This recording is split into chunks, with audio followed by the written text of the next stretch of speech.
Bismillah. Assalamualaikum warahmatullahi wabarakatuh. Alhamdulillah hamdan katsiran thayyiban mubarakan fi kama yuhibbuna wa yardha. Asyhadu an la ilaha illallah wa asyhadu anna Muhammadan abduhu wa rasuluh. Segala puji bagi Allah Ta'ala yang telah mengumpulkan kita semua untuk melanjutkan pelajaran kita pembahasan kitab Al-Qaulul Munir pada bab terakhir, yaitu yang berjudul tentang adab membaca Quran, yang akan disampaikan oleh Ustaz Syafi'i hafizahullah ta'ala. Kepada beliau waktu tempat kami persilakan.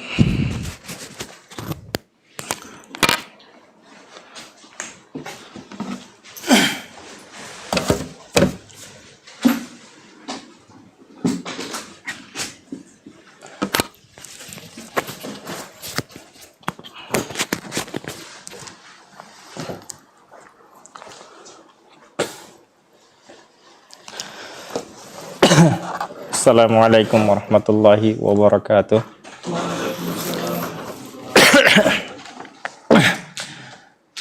Alhamdulillahi rabbil alamin, wa bihi nasta'inu ala umurid dunya waddin, wa usalli wa usallimu ala habibina Muhammadin asyrafil anbiya'i wal mursalin wa ala alihi wa sahbihi ajma'in. Allahumma alimna ma yanfa'una wa anfa'na bima 'allamtana warzuqna ilman nafi'a ya rabbal alamin. Alhamdulillah, kita sudah memasuki pertemuan terakhir dalam membahas kitab Al-Qaulul Munir fi ilmi usul tafsir,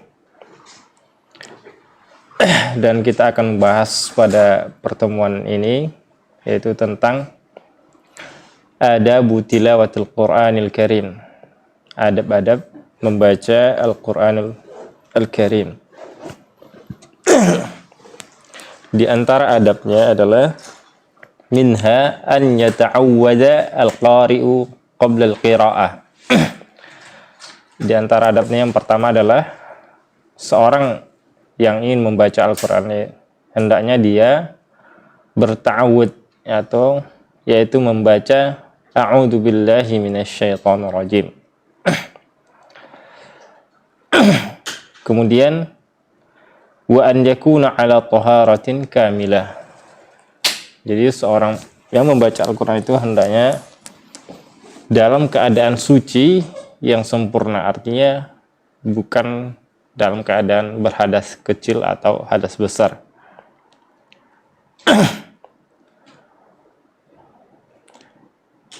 Kemudian wadzalika wajibun in hamalal mushaf. Nah, jadi adab yang kedua ini bersuci, yaitu dalam keadaan suci. Maksudnya adalah sudah berwudu. Ini baik yang memegang Al-Qur'an atau memegang mushaf atau tidak. Sebaiknya seperti itu. Nah, jadi adabnya dalam keadaan suci, dalam keadaan wudu bagi yang membaca, baik dia memegang Al-Quran mushaf atau tidak. Namun hukumnya jadi wajib apabila dia memegang mushaf. Nah, hukumnya jadi wajib apabila memegang mushaf. Dhahri qalbin, dan hukumnya sunnah dalam keadaan wudu, dalam keadaan suci apabila dia membacanya melalui hafalannya, bukan memegang mushaf. Nah. Dan ini hukum ini tentunya berdasarkan jumhur ulama, para imam madhab itu berpendapat bahwa wajib berwudu ketika memegang mushaf. Nah, walaupun ada khilaf, tentunya ada beberapa pendapat yang mengatakan boleh tanpa berwudu.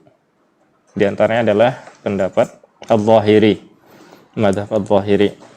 Namun sebaiknya kita keluar dari khilaf ini dan mengambil pendapat yang lebih berhati-hati, yaitu dalam keadaan wudu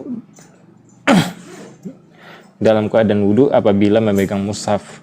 Jadi kalau membaca Al-Quran, memegang mushaf, maka sebaiknya kita berwudhu. Nah, sebagaimana ini adalah pendapat jumhur ulama. Bahkan 4 imam mazhab mengatakan hukumnya wajib. Tentunya terjadi khilaf seperti ini karena beda pandangan dalam memahami ayat Al-Quran dalam surah Al-Waqi'ah ya. Fala uqsimu bimawaqi'in nujum wa innahu law ta'lamuna 'adim innahu laqur'anun karim fi kitabim maknun la yamassuhu illal mutahharun tanzilum min rabbil alamin. Jadi sebagian ulama itu mengatakan bahwa la yamassuhu di sini maksudnya adalah tidak menyentuh Al-Quran, yaitu mushaf. Nah, kemudian sebagian mengatakan la yamassuhu tidak menyentuhnya, domirnya kembali kepada Al-Quran yang tersimpan di Lauhil Mahfuz. Nah, jadi dari sini terjadi perbedaan pendapat. Ada yang mengatakan mushaf. Jadi kalau misal kita jelaskan di sini,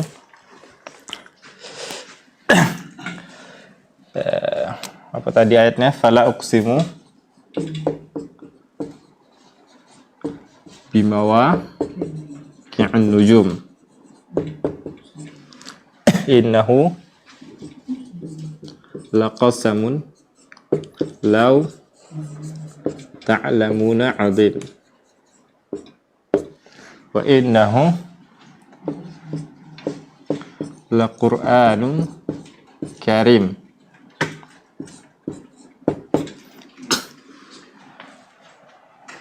fi kitabim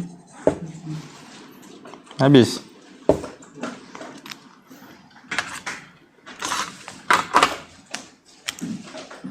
fi kitabim maknun.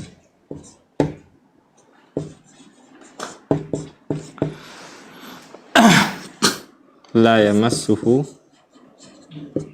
illal mutahharun tanzilum mir rabbil alamin. Oke. Perhatikan. Jadi kenapa para ulama beda pendapat? Mereka beda cara pandangannya di sini. Domir ini kembali kemana? La yamassuhu, tidak menyentuhnya. Tentunya ini namanya pelajaran balaghah. La yamassuhu bentuknya adalah khobar, tapi maknanya insya, yaitu larangan. Tem lupa semua kayak wajah-wajah lupa semua. Iya kan? Ada namanya khobar bimakna insya. Ini bentuknya tidak larangan. Khobar namanya. Apa makna khobar kemarin? Mayasihu.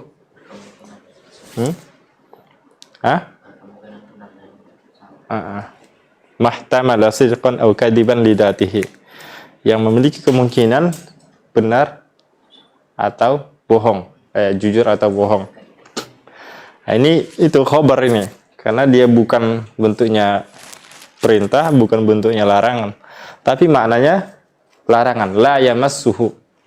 Nah, jadi jangan menyentuhnya. Menyentuh di sini kembali. Sebagian ulama berpendapat kembalinya adalah Al-Quranul Karim. Jangan menyentuh Al-Quranul Karim, maksudnya adalah mushaf Al-Quranul Karim. Maka dari sini ini adalah larangan tanpa berwudu. Kemudian sebagian ulama lain domirnya itu kembali ke kitab maknun. Kitab yang tersimpan di Lauhil Mahfuz.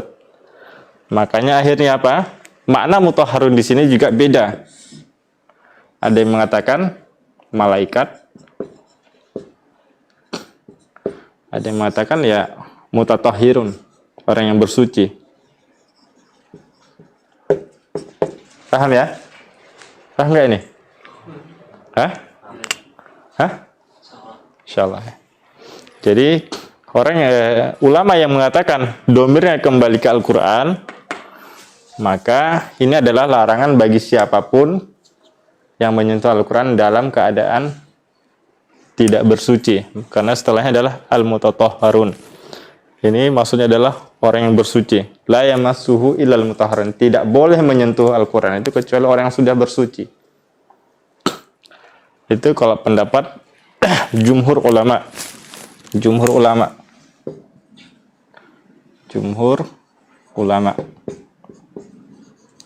Sebagian ulama diantaranya adalah Zahiri mengatakan ini. Terbalik. Ini adalah jumhur ulama.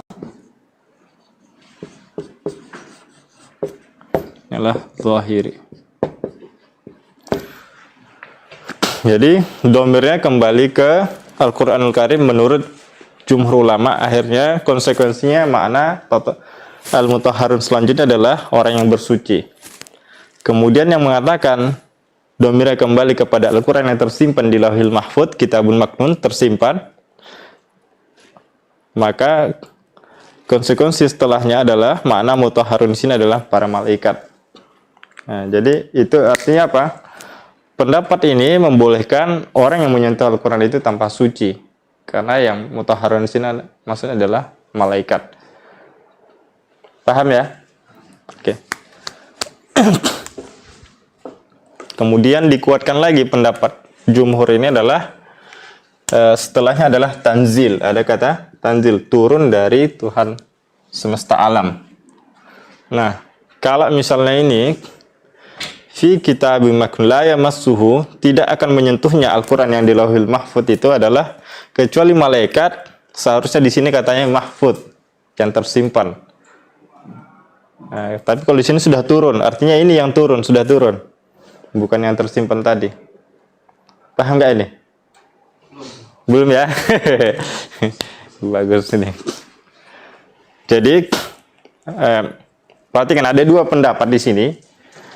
La yamassuhu, domir ini kembali kemana? Yang pertama yaitu jumhur mengatakan domirnya tidak boleh menyentuh Al-Quran. Itu maksudnya adalah Al-Quranul Karim, yaitu mushafnya. Bukan yang terdapat di Lauhil Mahfudz. Ini bukan Kitabun Maknun ini. Kitab yang tersimpan. Maknun artinya tersimpan di Lauhil Mahfudz maksudnya. Paham? Nah, jadi tidak boleh menyentuh Al-Quran ini illal mutahharun, kecuali orang yang sudah bersuci. Nah, ini maknanya mutahharun. Mutatahhirun, yang sudah berwudu. Sudah? Nah, ini dikuatkan lagi karena setelahnya adalah tanzil, yang sudah turun. Al-Quran yang sekarang, yang kita pegang, di mushaf ini kan sudah turun. Nah, itu menguatkannya. Karena sudah turun. Nah, pendapat yang kedua, yang mengatakan domirnya kembali ke kitab yang tersimpan di Lauhil Mahfudz, tidak ada yang menyentuhnya. Nah, di sini maksudnya bukan jangan menyentuhnya lagi. Tidak ada yang menyentuhnya, menyentuh Al-Quran yang tersimpan di Lauhil Mahfudz itu kecuali para malaikat. Mutahharun di sini maknanya malaikat. Nah, kalau dilanjutkan tanzilum min rabbil alamin kurang tepat gitu. Nah, paham ya? Ini dalil para jumhur itu. Nah, membantah yang mengatakan maknanya di sini adalah malaikat. Seharusnya adalah illal mutahharun mahfudun, tersimpan, terjaga, seperti itu. Paham enggak? Sinkron kan? Dia udah turun, berarti Quran yang sekarang ini loh gitu. Nah, kalau misalnya tidak ada yang menyentuhnya, berarti di sini nggak tepat tanzil gitu. Ini karena bahasa Arab agak dalam ya. Oke, nggak apa-apa lah. Nanti bisa ulangi nanti rekaman ya insya Allah. Oke. Jadi kesimpulannya adalah adab yang kedua adalah adab dalam membaca Al-Quran itu dalam keadaan suci. Orang yang membaca dalam keadaan suci. Dan hukumnya wajib apabila memegang atau membawa mushaf. Nah, dan sunnah apabila tanpa memegang mushaf atau membacanya melalui hafalannya gitu. Kemudian berikutnya adalah wa minha an yakuna hadiral qalbi. Di antaranya adab yang ketiga adalah dalam keadaan hati yang hadir, maksudnya yang tidak lalai gitu. Fokus. Jadi hatinya fokus. Ini adalah di antara adab membaca Al-Quran. Jadi tidak asal baca saja gitu. Hatinya entah kemana-mana. Yatadabbaru ma'aniya ma yaqra'uh. Kemudian dia mentadabburi, merenungi apa yang dibacanya. Liyahsula lahu bihi kamalul itti'ab. Agar apa? Agar dia mendapatkan pesan-pesan yang ada dalam Al-Quran itu. Kamal itti'ad, secara sempurna. Jadi itti'ad adalah, maksudnya adalah pesan, nasihat. Jadi biar apa ya, ketika dia melewati bacaan tentang surga, tentang neraka, tentang sejarah orang dahulu bagaimana dia azab, dia benar-benar meresapi dan menjadikan itu sebagai nasihat untuk dirinya, agar tidak mencontoh kalau yang buruk. Tentunya kalau cerita misalnya tentang orang-orang soleh, dia menjadikannya sebagai contoh. Kemudian waziyadatul fahmi, kemudian menambah kepahamannya.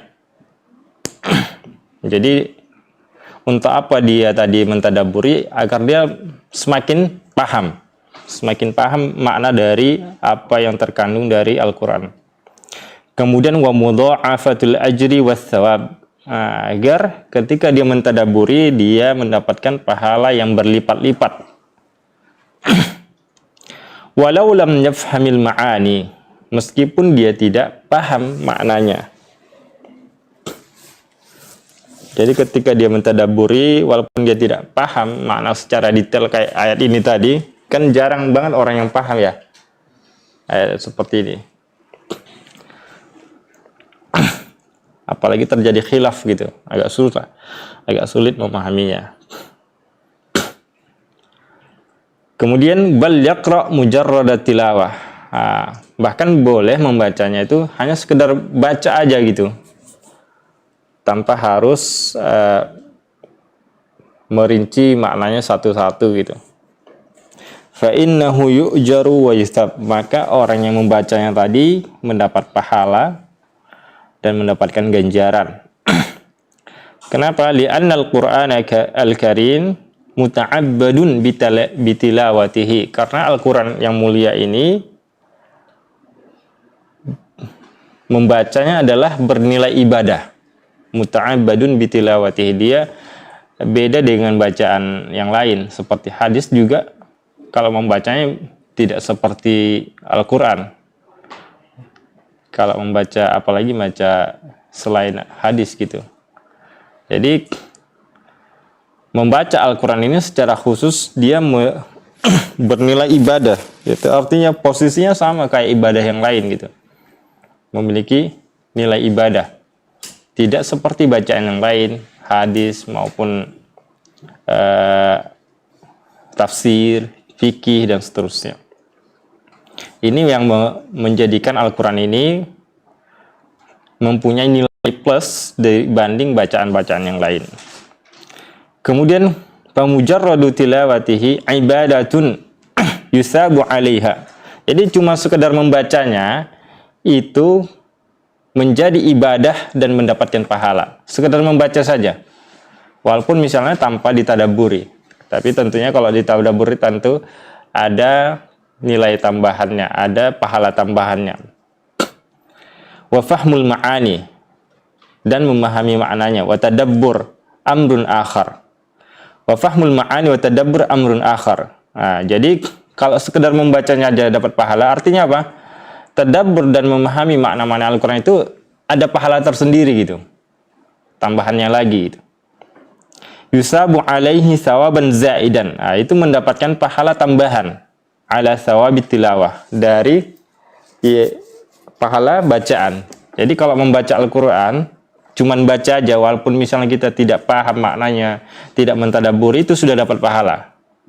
Namun kalau misalnya ditambahi lebih dari itu, kita mentadaburi, memahami maknanya, membaca terjemahannya bagi yang tidak paham, itu justru menambah pahala lagi, melipatkan pahala yang sebelumnya. Nah, istilahnya bonusnya. Tadabbur itu adalah pahala bonusnya. Ada pahala bonus secara khusus. Artinya apa? Kalau cuma baca doang tanpa tadabbur sudah dapat pahala, apalagi mentadabburi. Artinya ada lipatan pahala lagi. Kemudian wa minha an nastaqbilal qiblata in amkanah. Nah, di antara adab membaca Al-Qur'an adalah menghadap kiblat sebisa mungkin. Artinya apa? Kita berusaha semaksimal mungkin untuk menghadap kiblat ketika membaca Al-Qur'an. Jadi biar fokus, biar tenang dan seterusnya. Ya, beda kalau misalnya kalau kita dalam keadaan misalnya di kendaraan mungkin sulit. Di bis misalnya, atau di pesawat, di kereta kan sulit. Tapi kalau misalnya tidak ada yang tidak ada yang menghalangi, tidak ada yang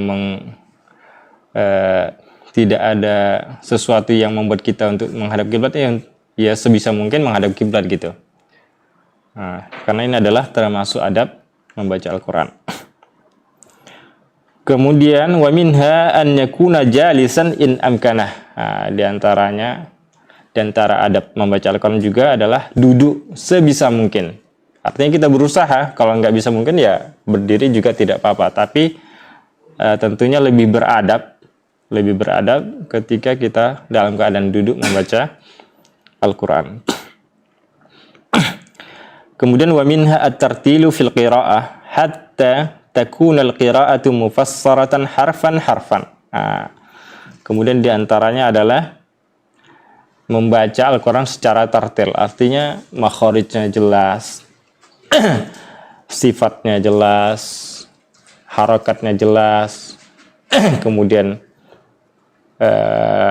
hukum tajwidnya jelas, matnya semuanya tepat gitu. Tidak sekedar membaca kayak koran, kayak membaca buku biasa. Jadi agar tatakunal qira'atu mufassaratan harfan. Agar apa? Bacaan tersebut bisa jelas huruf demi huruf gitu. Mufassaratan harfan. Jelas huruf per hurufnya.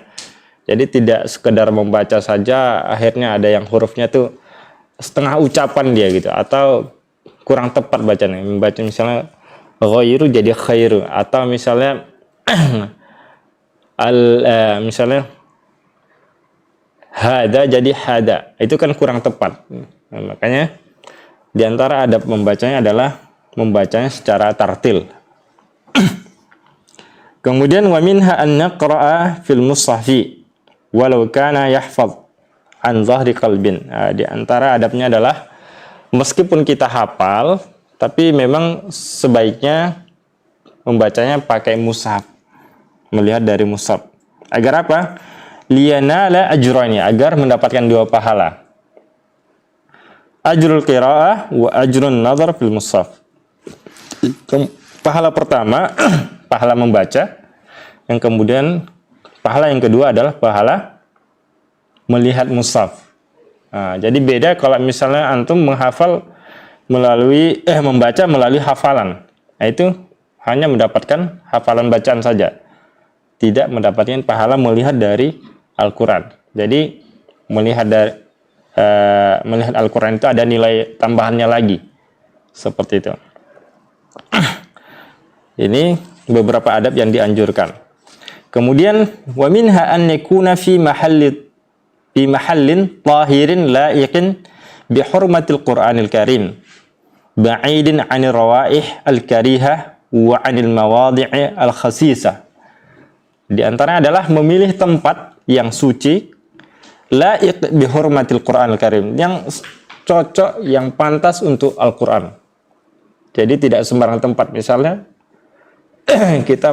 ada orang misalnya membaca sembarangan gimana, misalnya di tempat dekat sampah atau dekat kamar mandi, itu kan kurang tepat, kurang pantas gitu untuk Al-Quran.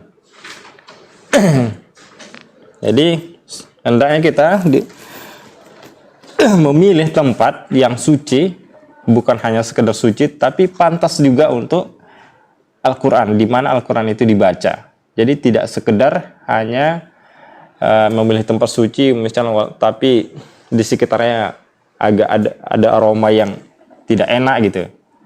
Artinya harus benar-benar ya memang paling bagusnya adalah masjid gitu. Tapi kan memang tidak harus di masjid juga selamanya. Ya minimal kita menghindari tempat-tempat yang kotor, walaupun misalnya tidak ada najis, tapi aromanya, misalnya ada tempat yang suci, tapi aromanya tidak enak. Nah, ini kan nggak cocok gitu baca Al-Quran di situ, nggak pantas. Al-Quran itu terlalu mulia dari tempat yang seperti itu gitu. Wa anil mawadi'il khasisah, dan tempat-tempat yang jorok gitu. Nah, kan nggak cocok Al-Quran dekat-dekat seperti itu.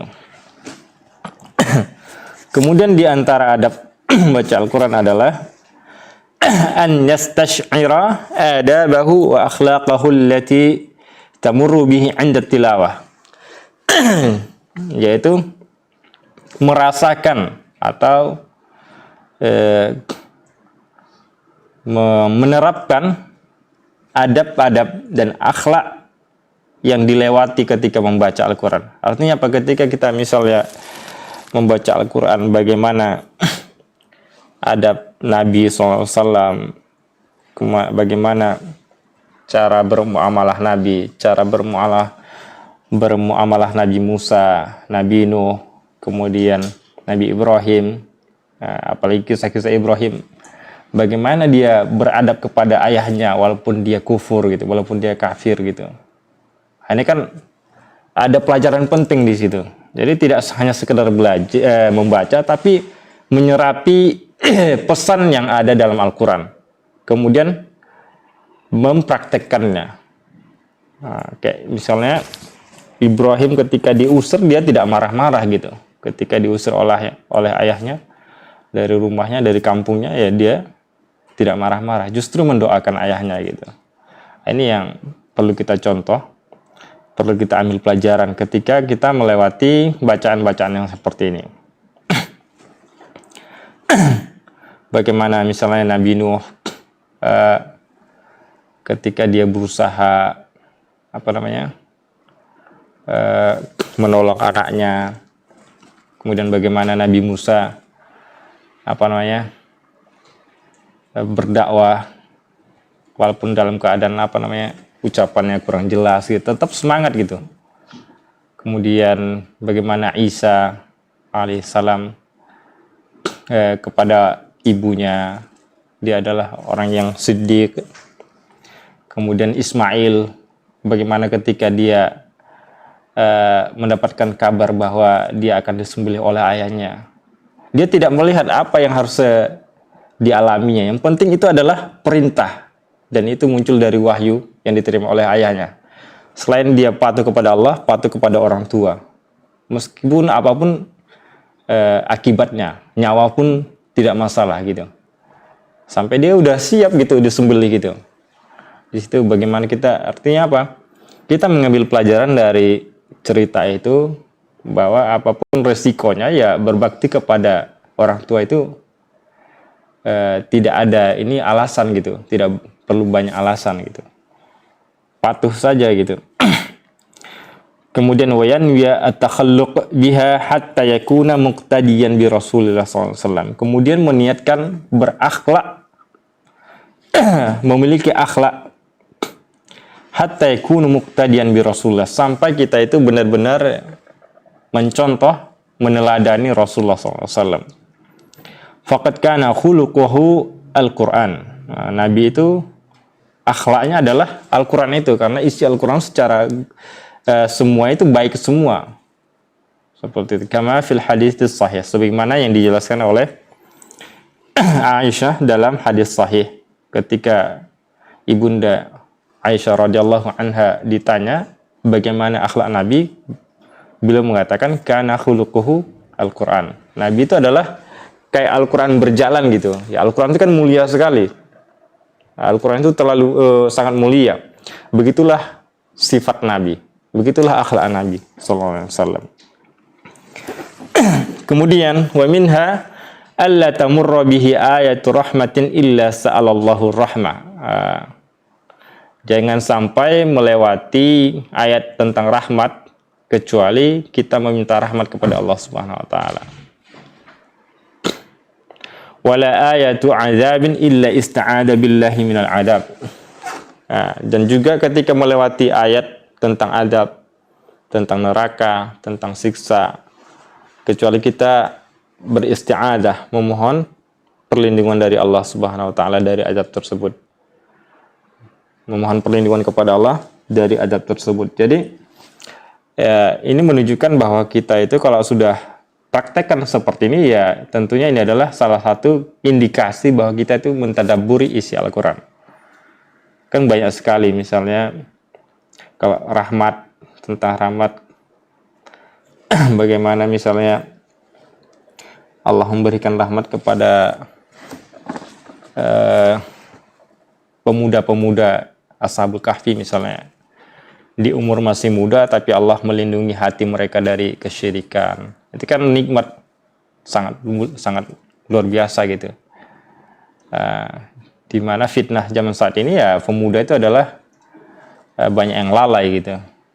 Tapi justru kita dapati dalam surah Al-Kahfi itu mereka masih muda, tapi hati mereka justru nggak mau yang apa neko-neko gitu. Justru mereka pengennya hati lurus terus, beribadah kepada Allah semata, tidak mau melakukan kesyirikan.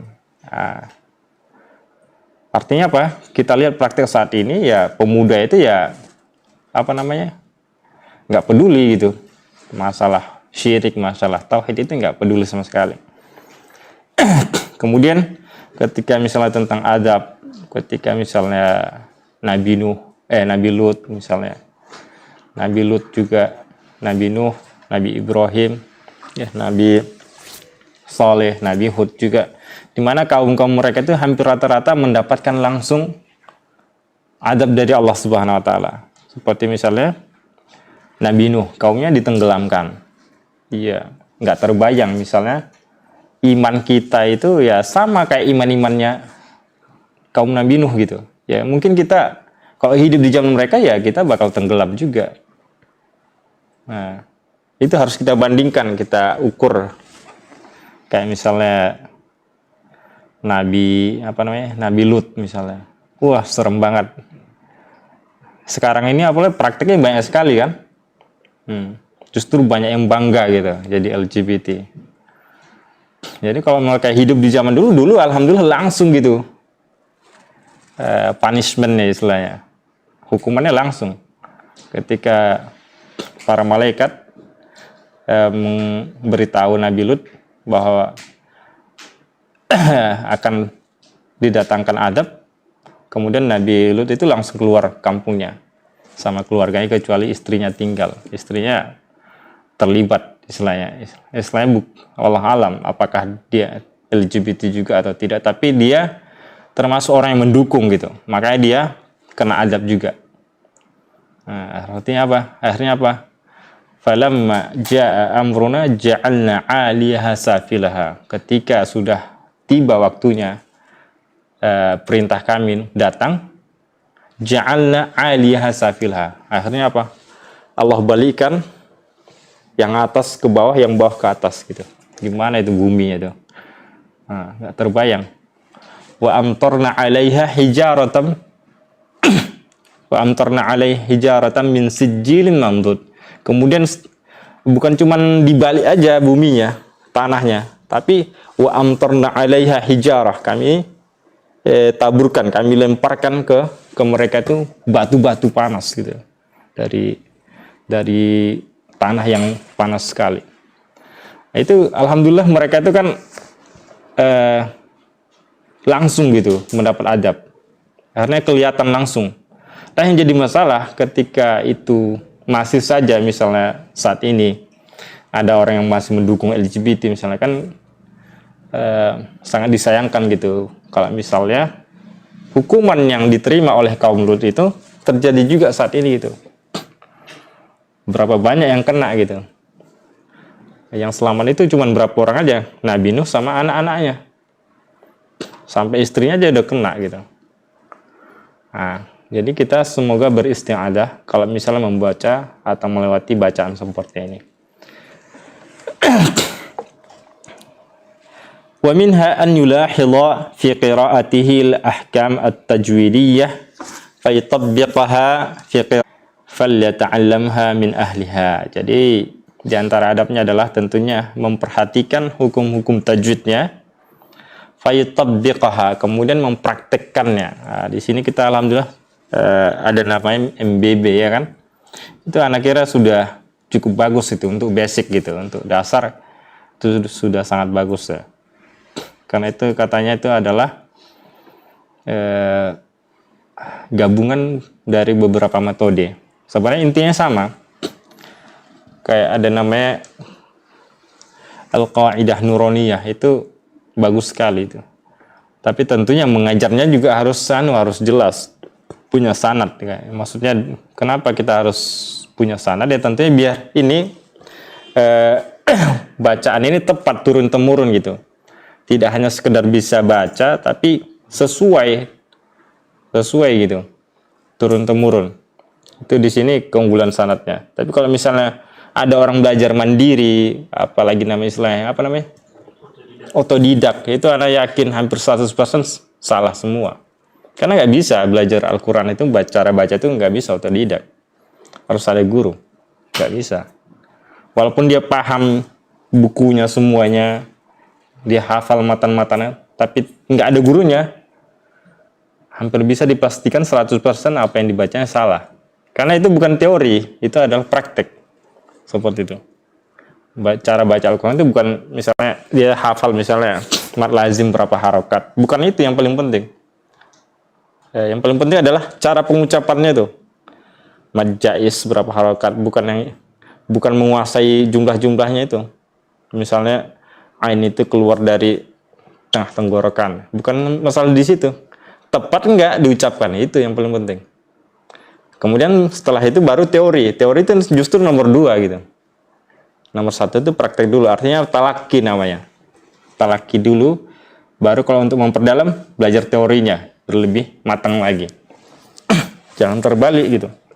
Makanya ketika ada orang belajar otodidak Al-Qurannya ya, kemungkinan 100% dia hampir salah semua gitu.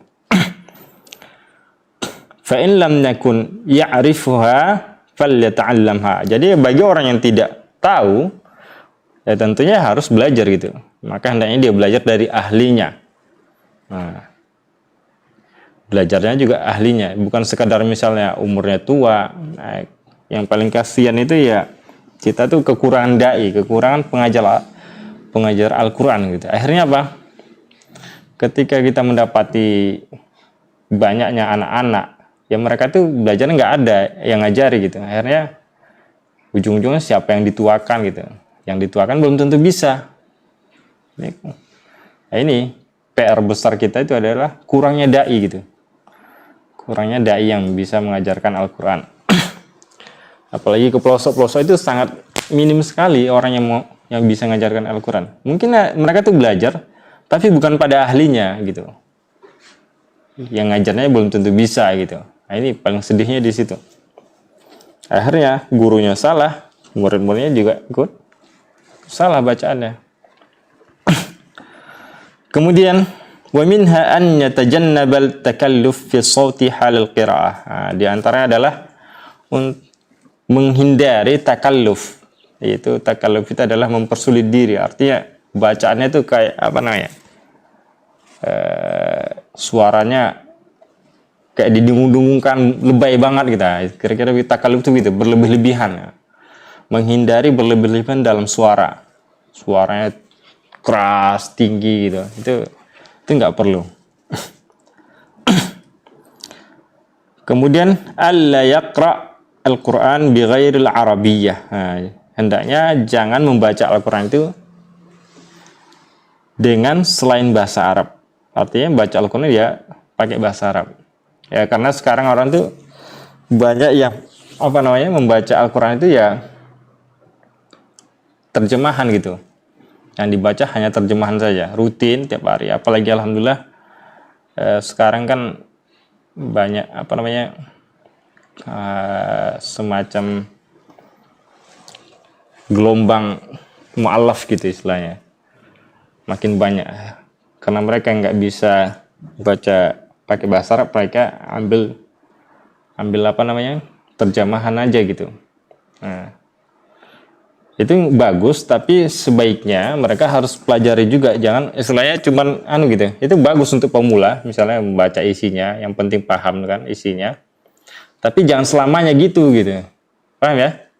Masa itu terus, jadi tetap harus belajar bahasa Arabnya gitu, cara pengucapan bahasa Arabnya, jangan cuman mengandalkan aku paham kok isi Al-Quran, aku punya terjemahan gitu, terjemahan bahasa Inggris, bahasa Indonesia, bahasa Sunda gitu, bahasa Melayu. Jadi jangan cuma mengandalkan itu aja gitu. Ya tetap harus belajar juga bahasa Arabnya, cara pengucapan bahasa Arabnya. Kenapa? Li'annaha tadhhabu bi'ijazihil maqsudu minhu. Karena mu'jizat itu adalah bahasa Arab itu gitu. Kalau misalnya cuma mengandalkan terjemah, dia tidak akan bakal bisa merasakan mukjizat Al-Quran itu, tidak bisa merasakan nikmatnya. Cara membaca secara tartil kan ada kenikmatan dia ketika keluar dari ucapan seorang, kan ada rasa gitu, ada rasa yang lebih. Nah, seperti itu. Kalau misalnya cuma terjemah kan itu kayak baca buku-buku yang lain rasanya. Kemudian wa yusannul istima'u ilal qira'ah, disunahkan mendengarkan atau menyimak bacaan Al-Quran. Nah, kalau dalam sholat tentunya adalah hukumnya wajib. Wa fi ghairiha sunnah. Jadi di luar sholat hukumnya sunnah. Wa tarkul laghat wal hadithi asna'iha. Jadi kalau misalnya ada orang baca Al-Quran, hendaknya kita meninggalkan menghilangkan suara berisik-berisik gitu, laghat, ngobrol-ngobrol yang nggak jelas gitu, akhirnya mengganggu orang baca Al-Quran. Ya kalau mau ngobrol ya agak menjauh.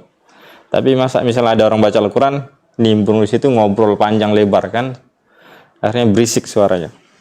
Wal hadithi asna'iha, dan meninggalkan ngobrol-ngobrol ketika ada yang membaca Al-Quran. Qala ta'ala wa idza quri'al Qur'anu fastami'u lahu wa ansitu la'allakum turhamun. Allah Subhanahu wa taala berfirman, apabila dibacakan Al-Quran, fastami'u lahu, maka dengarkanlah, simaklah, wa ansitu, dan diam. Nah, jadi kalau ada orang baca Al-Quran ya hendaknya kita tuh diam dan mendengarkannya. La'allakum turhamun, semoga kalian mendapatkan rahmat. Kemudian di antara adab membaca Al-Quran adalah wa alla yanwiya at-tasannu'a ila ahadin wala riya wala ujub wala sum'ah. Nah, tentunya niatnya harus diperbaiki.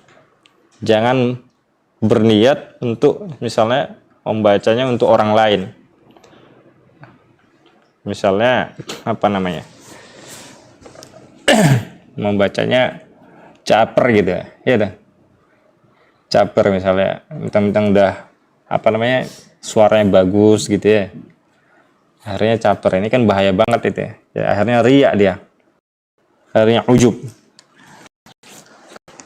Kemudian sum'ah itu ya pengen didengar. Jangan sampailah ini bahaya sekali dan fatal akibatnya. Kemudian wa minha alla yattakhidahu hirfatan yastarziqu biha. Kemudian juga jangan sampai membaca Al-Quran ini sebagai profesi gitu. Bisa saja menjadikannya sebagai profesi, yastarziqu biha, kemudian mengais rezeki gitu. Sekali tampil perform gitu ya. Berapa itu? Masya Allah.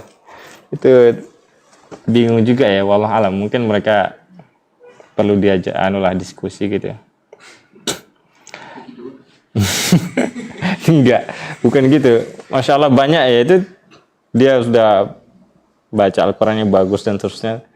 Akhirnya dia diundang satu acara cuman itu aja untuk baca Al-Quran, akhirnya dapat amplop sekian gitu. Pergi ke sana sini dapat amplop gitu kan. Kan sayang banget ya. Sayang sekali kalau misalnya tujuannya untuk itu. Ya nggak apa-apa misalnya antum baca Al-Quran di hadapan orang, jadi qori'nya. Tapi jangan tujuan itu gitu. Jangan tujuannya amplopnya gitu. Jangan tujuan apa yang di amplop, bukan amplop ya, apa yang di amplop itu apa yang ada dalam isi amplopnya, bahaya itu. Nanti hatinya berubah, akhirnya apa, sulit kembalinya gitu, sulit, ketergantungan gitu. Kemudian fayatluhu fi ba'dil masajidi aw ghairiha. Misalnya ada undangan acara di masjid atau selain masjid, di aula, di mana-mana gitu. Ada acara ini, acara itu, diundang, diamplopin gitu. Nah, sayang banget, jangan sampailah terjadi. Li ajli an yu'tiyahu al-mustami'una syai'an minal mal. Nah, agar apa? Agar orang yang mendengar itu ngasih dia sesuatu, yaitu harta itu atau uang. Yang paling mengherankan itu sekarang tuh ya kayak udah biasa kan, misalnya ada qori disawer gitu ya, tahu ya, antum mungkin lihat video banyak lah insya Allah di YouTube itu, ada qori itu disawer gitu, lagi baca kan, masukin ke kantongnya ya kan, pernah nggak lihat ya? Antum belum pernah? Lihat aja di YouTube, insya Allah ada itu, ya, disawer-sawer gitu. Kasian ya kok udah gitu, udah parah banget. Wa huwa basitun nafsahu wa rida'ahu fil ardi. Kemudian membentangkan tangannya dan kainnya, biasa misalnya kayak kayak apa namanya, kayak ngamen gitu loh. Dia baca Al-Qur'an, kemudian ada apa namanya, mangkoknya atau kainnya untuk menampung uang gitu. Kahayati sahibis sil'ah alladhi ya'riduha fil aswaqi fil bai'. Seperti orang, misalnya orang di pedagang di pasar gitu, nawarin barang terus ditaruh di tempatnya. Au kahayati sahibud dukan, atau seperti orang pemilik toko misalnya, dia buka toko untuk cari rezeki agar ada orang pembeli gitu. Ya sama kayak kalau misalnya qori gitu, misalnya dia dia buka tempat baca Al-Quran agar disawer, agar ada yang ngasih, kan sama, nggak ada bedanya kan. Nah, janganlah sampai kayak gitu. Wa hadza la yunafi anna al-istijara li qira'atil Quran aw li ta'limihi jaiz. Nah, dan ini bukan berarti, kata muallif penulis buku ini, bukan berarti menafikan atau menyangkal mengambil upah dari membaca Al-Quran atau mengajarkan Al-Quran, yang hukumnya adalah boleh. Jadi mengajarkan Al-Quran dan membaca Al-Quran itu boleh, mengambil mengambil imbalan gitu. Tapi kalau misalnya kerjanya cuma itu gitu, nah ini kan udah agak gimana ya, maksudnya dia menyamakan diri kayak gitu, sekali perform sekian, nanti kan udah beda lagi ceritanya. Bahkan para ulama itu sebagian memberikan alasan yang logis bahwa tujuan bagi orang yang menghalalkan mengambil upah dari mengajarkan Al-Quran itu bukan karena Al-Qurannya, tapi karena waktunya habis gitu. Paham nggak? Jadi kita tuh ngajar Al-Quran, mengajarkan Al-Quran ke anak-anak, ke siapapun, boleh ngambil upah, boleh ngambil uang gitu, boleh ngambil gaji dari itu, tapi bukan karena Al-Quran itu gitu. Tapi karena misalnya kalau seandainya kita kerja, misalnya jualan, itu bisa dapat 100 selama 1 jam misalnya, nah itu yang diganti. Nggak masuk akal juga misalnya kalau kerjanya itu terus gitu. Maksudnya bukan kerja itu terus ya, maksudnya niatnya, ini masalah niat aja sebenarnya. Ya, monggo lah, kita kan nggak tahu hati orang, tapi kita saling mengingatkan ya. Tentunya ini adalah salah satu masalah yang cukup bahaya, ini masalah hati ya. Kita nggak bisa juga memvonis orang yaitu niatnya untuk mencari makan dari Al-Quran, tapi tentu kita saling mengingatkan, saling menasihati ya, agar jangan sampai hati kita itu berubah gitu. Karena kita tidak bisa langsung vonis hatinya yang untuk itu, nggak bisa. Walaupun secara zahir iya, tapi tetap aja hatinya kita nggak bisa vonis gitu ya. Hati itu masalah dia dengan Allah aja. Tentunya agar apa? Agar kita tuh tidak terjerumus ke hal itu ya, kita solusinya adalah saling menasihati, saling mengingatkan. li'anna hadha la yukhillu bihurmatil Qur'ani wa adabi. Jadi karena mengajarkan Al-Qur'an itu tidak tidak mengurangi kemuliaan Al-Qur'an gitu. Jadi mengajarkan Al-Qur'an, mengambil upah itu juga tidak mengurangi kemuliaan Al-Qur'an itu sendiri. Bi khilafil awwal kama la yakhfa. Beda dengan yang pertama tadi yang kita jelaskan itu, dia baca Al-Qur'an itu cuman tujuan uang gitu. Nah, itu beda. Ya. Misalnya apalagi istilahnya dia itu ada istilah negonya misalnya. Mau nggak tampil di sini? Nah, wani piro gitu ya kan? Nah, itu kan udah nggak enak bahasanya gitu. Udah nggak enak bahasanya. Ini makanya kita itu orang-orang sepertinya kita nasihati, kita saling ingatkan lah. Jadi kita bisa juga bahaya, bisa saja siapapun bisa terjerumus ke hal itu, tapi tentunya solusinya adalah kita saling menasihati. Wa hadza ba'du adabihi wa ghairuha katsirun yutlabu minal mutawwalat wallahu alam. Dan sebenarnya ini adalah sebagian adab-adab dalam membaca Al-Qur'an yang ditulis oleh muallif buku ini di bukunya. Sebenarnya masih banyak lagi adab-adab membaca Al-Qur'an yang disebutkan di kitab-kitab mutawwalat, yaitu kitab-kitab yang yang tebal, yang panjang berjilid-jilid. Wallahu a'lam. Tammat bi khairin walhamdulillah wa sallallahu ala sayyidina Muhammadin wa ala alihi wa sahbihi wa sallam. Subhanakallah bihamdika asyhadu an la ilaha illa anta astaghfiruka wa atubu ilaik. Assalamualaikum warahmatullahi wabarakatuh. Oke, berakhir. Sudah satu buku, alhamdulillah. Islamic Center Bimbas Terasa Pusat, ya? Yogyakarta. Menyelesaikan satu buku.